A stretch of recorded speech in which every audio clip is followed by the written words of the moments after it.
Hey there, I started this video already and I talked for 5 minutes and realized I was on picture mode. So I had taken only a photo of my face when I was starting to say some words, so now I don't know where to start. I'm here in Kathmandu. I arrived this morning. I took a nap once I got here because I had to get up at 3:30 to get ready to get the cab to the airport.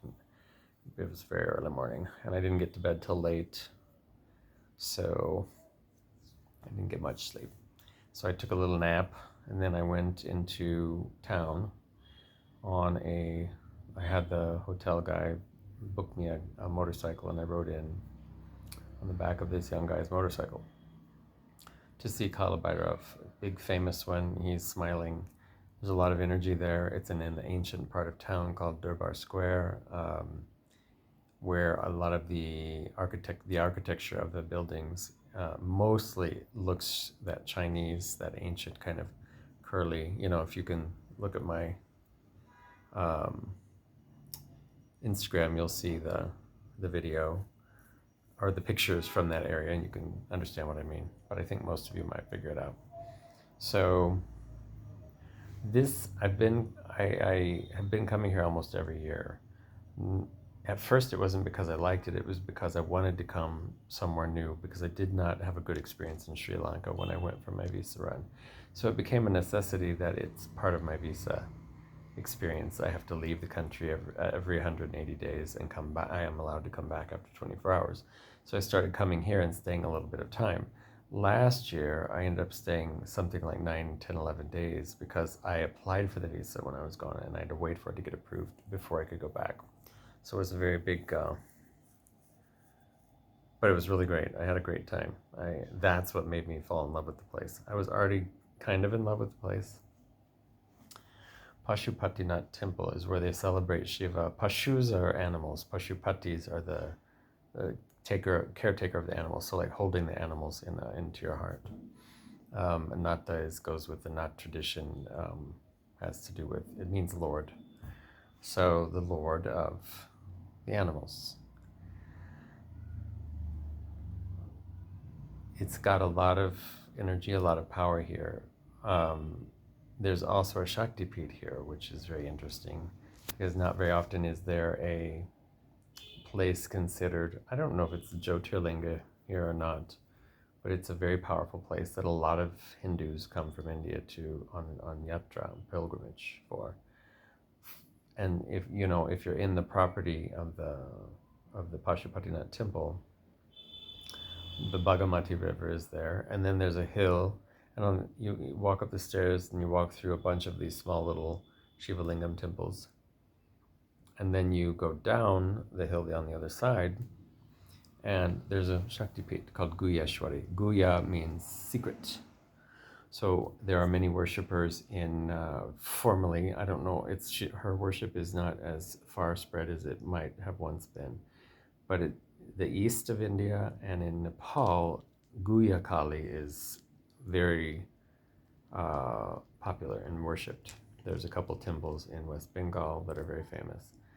Guya means secret, so it's not like you worship her publicly, you worship her privately within yourself, and the rituals are kept close. Everyone can't come to them.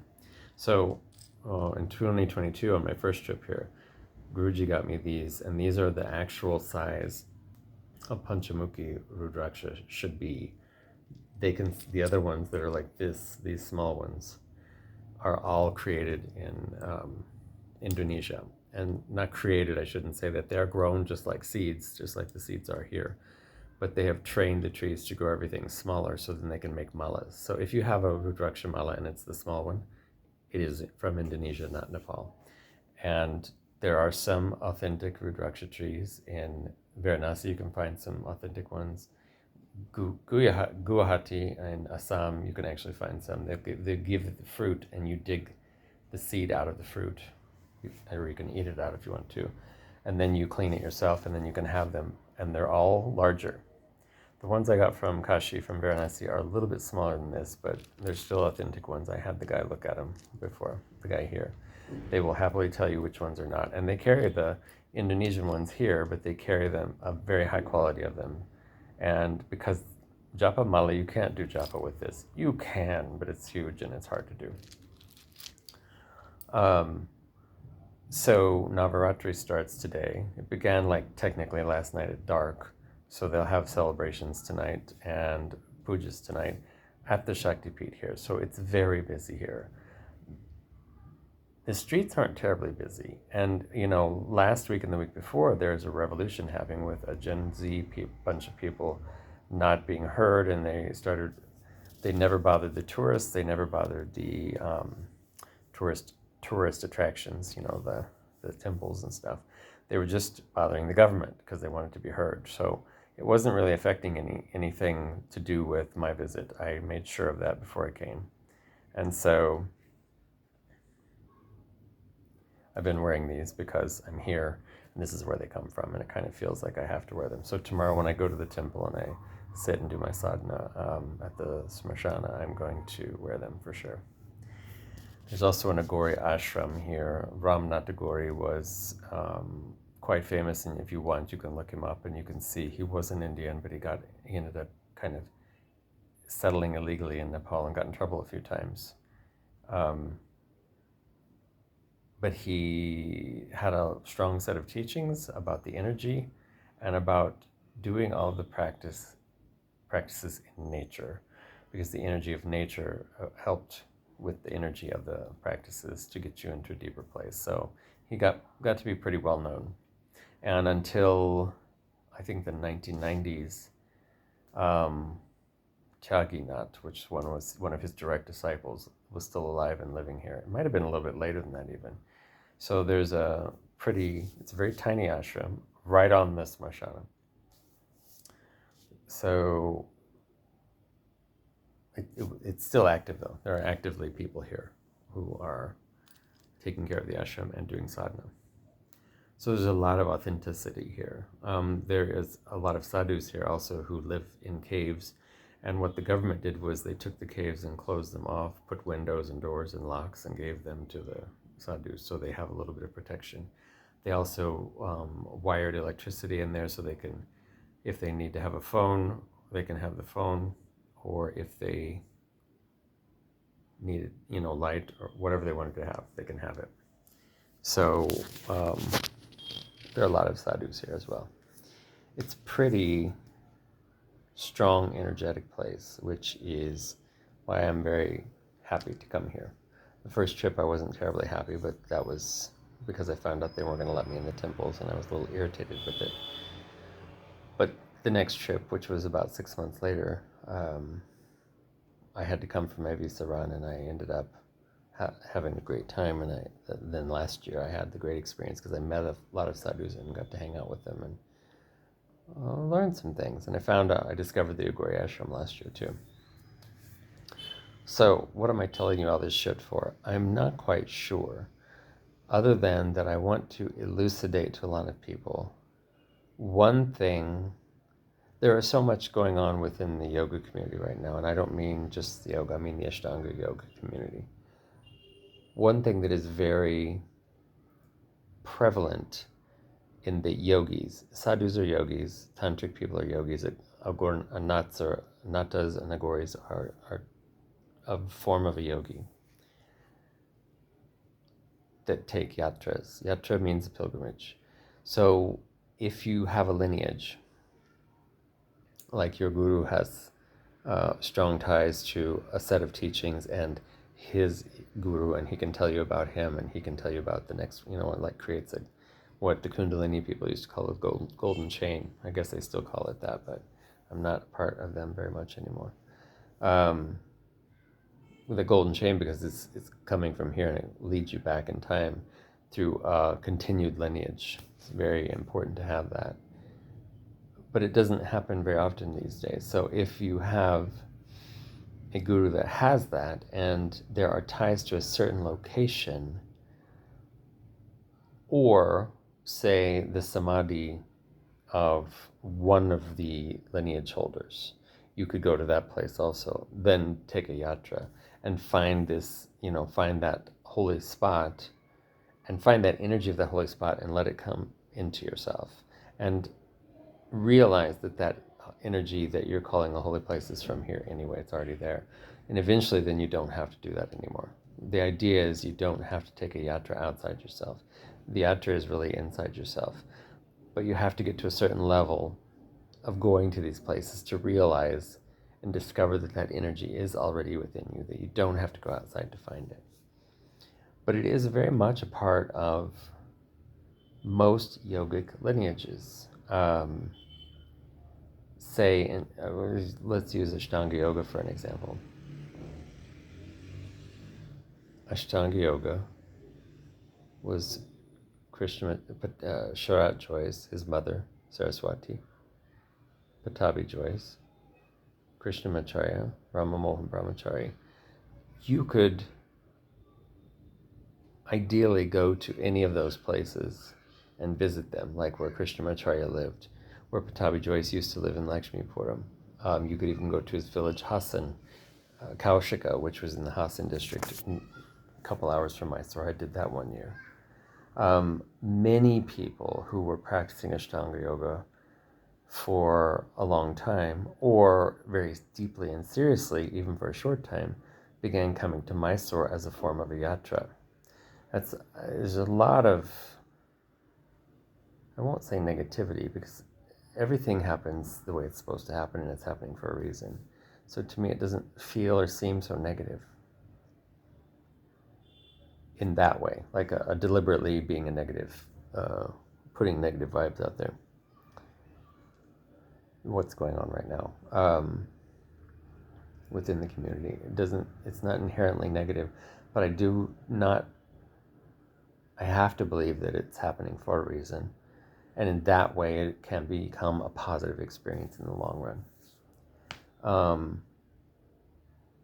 But a lot of that is due to the fact that the person who was the lineage holder is deceased. Now, I know a lot of people are switching over and going to Saraswati, but if you were really attached to Sharat, and I know I can tell you 70% of the people I used to see each year come and practice with him when I was there practicing with him will not go to Saraswati because they don't feel like she's their teacher, even though she holds the lineage and she has some energy just like her father did. And she is the mother of Sharat, who used to be the Parampara lineage holder. But Sharat also kind of held that string with a tight grip. And I'm not going to say he ever imposed any rules. There were a couple little tiny rules we had to sign a thing for when we became authorized. But because he held the cord with such a strong grip and with such strong intention within himself, I think that put a lot more chutzpah, juice behind when he would say something. So a lot of people tried to follow what he said. And since that kind of strong sankalpa, which is an intention, in a human being, and had been there for decades, is not there anymore, there's kind of, the foundation's been shaken, and so people are kind of acting out and all kinds of things are going on. And I'm not saying it's all anything silly. There's a lot of serious things going on. You already know that. I've made videos about it.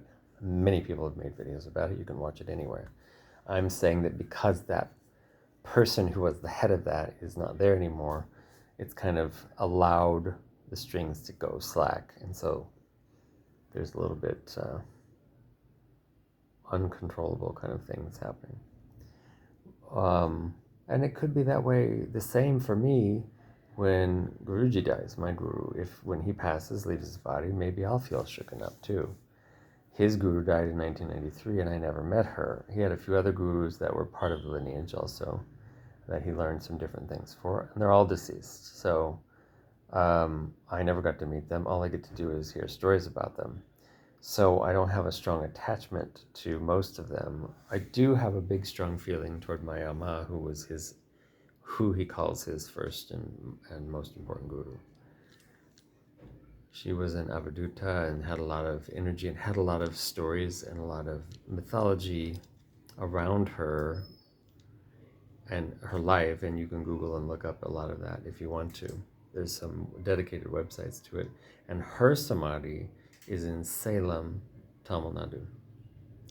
I think Guruji went for the first time last year because one guy had became her disciple in the 80s at some point, got really attached to her and kept living there with her. And when she got a little bit more older and less independent, he kept her in a place, like gave her a house, because she always lived outside on the beach, naked most of the time. And when he built this place, she lived there, and then they ended up moving that to Salem, Tamil Nadu. So her samadhi is there. So when she left her body, they put the body in this shrine, and so you can go there, and her energy is still there. And Guruji said it's still, you can feel it. So I'm trying to figure out when I'm going to go there. It's going to have to be soon, I think, and that will possibly become a place of yatra for me. That once I tap into her energy more, I won't need to do, but for the meantime, I would like to experience that, I think. And he might come with me. We'll see. Anyway, I'm trying to bring to the fore. There are so many facets of yoga that are actually yoga, yatra being one of them, yama and niyama being two of them. Asana is one part that most people started focusing on, only that, not on the other things. There are so many different things that can create yoga for you. Like in Mysore, many people go up weekly up Chamundi Hill to get that kind of tap into Devi, and that is a yatra for them. There are a couple of temples around Mysore that I used to do this with weekly, Chamundi Hill being one, Jwalamukhi Tripura Sundari, her sister's temple behind the hill, being another one. I used to go to Nanjangud almost, not every week, but every couple of weeks on Monday, because Monday is Shiva Day. Nanjangud has a temple, Sri Kanteshwara, which is considered the Dakshina Kashi, Kashi of the South, so Varanasi of the South, because, and Guruji told me recently, it's one of the only temples in the whole area that's a Shiva temple that they still do the rituals in the proper ancient way. So that's why the energy there is so strong. That's why people keep going there. So after I'm here, I might be interested to start going there again more often. And the weather by the time I get back should be make it more accessible to do that if I want to. Anyway, so if you're doing asana practice and you're interested in more, make sure you have a teacher that can tell you some more. Make sure that if you don't have a teacher that can tell you some more, or even if you do and you still want more, you can do some research. Everything's online these days. You can read Shastra like crazy. There are yogic books out there like crazy that people don't even think have anything to do with yoga. Like one of my favorites, the Avadutta Gita from Dattatreya. It's a very beautiful about how to get free. Also, say like the Ashtavakra Gita. Ashtavakrasana is in third series, and people think of it as a pose. It happens to be named after a rishi who was bent in 8 places. Ashtavakra means crooked, 8 crooked points. So he was a little bit, crippled isn't the right word, because he functioned and he got around, but he was bent in 8 places. So that could mean he was a yogi and doing kind of these asana things, but it also could mean he was crippled. It could also mean that he had these things from birth. Some sort of birth defects, or he maybe didn't see it that way. But his Gita is really, that was one of my favorites at first. When I first heard about it, I read it, and I'm like, it's just completely beautiful. The book, unfortunately, is at home in a box in my mother's house, with a lot of my books. And I used to, when I go there, I end up looking through there and switching out and carrying a different one. That might be one that I start carrying. There's another one by Yajnavalkya. Yajnavalkya was a rishi who not many people know of, and the book is his discourse with his wife, Gargi. She was very much a yogi, and he was very much a yogi, and almost the whole book has to do with energy and the energetic points in the body that we can have access to if we still ourselves enough to reach those points. it was the first time I had read like something that's considered Yoga Shastra that had to do with the energy of the body. And he talked in the very old way, like when he would say, there's a point here and 5 angulas below that. So 5 angulas is 5 fingers, right? Is another one. And he would name 14 angulas. It was really beautiful and old. And you could tell that. And I still love that one. And I carried it with me for a while. And I have to imagine, I hope I didn't leave the book somewhere. I think the last time I was home at my mom's, which was quite a while back, 2021, I must have swapped it out and decided to carry a different one with me than that one and left it there in the box. I can always get it again, and I might do that because it does have stuff that I do like to be reminded of that are quite beautiful. Meditation I used to teach in class all the time has to do with some of the points, energetic points. This is why I focus on the energy when I'm talking so much, because we're really got to tap into the energy of the body. When we tap into the energy of the body, then we can tap into the energy of these things like Pashupatinath. I know there's energy here that resonates with me. My Guruji told me this time while I'm here to focus only on a Shiva mantra that he gave me, to leave all my Devi mantras while I'm here, because this kshetra is a Shiva kshetra, Pashupati. And I should tap into that because I need to balance out the Shakti. I'm pulling in a lot of Shakti lately, but I'm not pulling in a lot of Shiva, which is this still point center. And I need more of that. And he's right. And I had been told that before by another astrologer friend of mine that I needed to do that. So I'm working on it, creating balance. It's always about balance. Anyway, I have talked way longer than I meant to, and I should shut up and let you go. I just like to put things out there when I'm thinking about them so that people can kind of tap into a different side of yoga or another level of yoga, maybe deeper level, maybe something you never thought of, I don't know. So that's what I did. I will talk to you soon and hope you have a great day or night wherever you are and whatever it is where you are. Ciao.